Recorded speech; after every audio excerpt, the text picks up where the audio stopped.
I don't know why this is such a big deal for you. Whatever do you mean? Oh, come on, you know what I'm talking about. But you just can't expect me to say something like that. Oh, but I do expect you to say it. It makes it more fun that way. Fine. You complete me. What? Lego Batman the movie?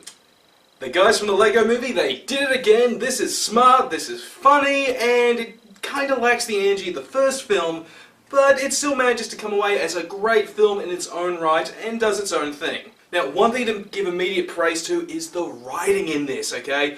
If you love the writing in the last film, it's just as good here. It actually goes into some very smart and intelligent territory that's, while not as universal as the themes from the first film, are actually still pretty interesting to check out. Like the theme of what is the point of a hero when there is no villain to fight, as well as a nice deconstruction of Batman as a character and everything about him, and what he is right now in the popular culture zeitgeist.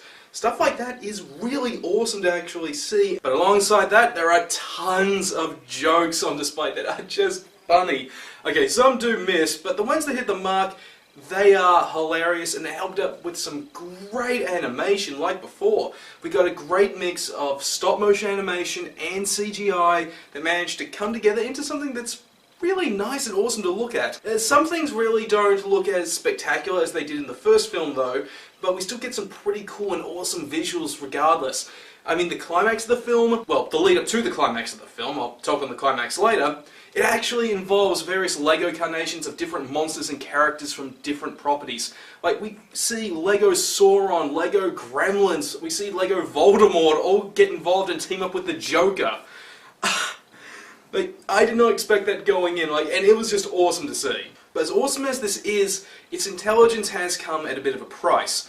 Unlike the first film, it's actually a bit slower in a lot of areas, and just lacks impact, and the place where this is most apparent is in the climax of the film, where it's trying to have this message of cooperation all of a sudden, which is tied to Batman's character, but it just feels kind of forced, and just isn't as impactful or, what's the word I'm looking for, insightful as the climax we got at the end of the Lego movie, where Emmett just stopped fighting and just talked to Lord Business.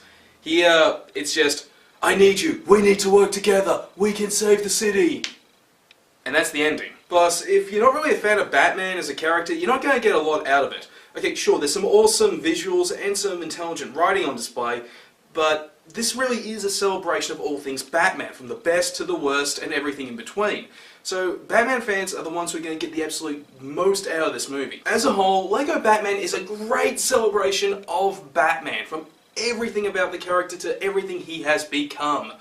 Though if you're a fan of the character, you will get the most out of it, but if you're not, yeah, you can feel free to skip it. But if you want to sit yourself down or sit your kids down and be entertained for a good hour and a half or more, Lego Batman is a good movie that is worth checking out.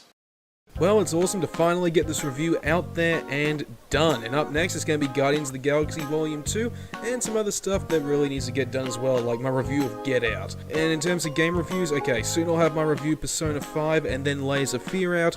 Then next month, I'm taking a look at Prey, the reboot, and before that, Mass Effect Andromeda. Got all that and more coming up, so stick around.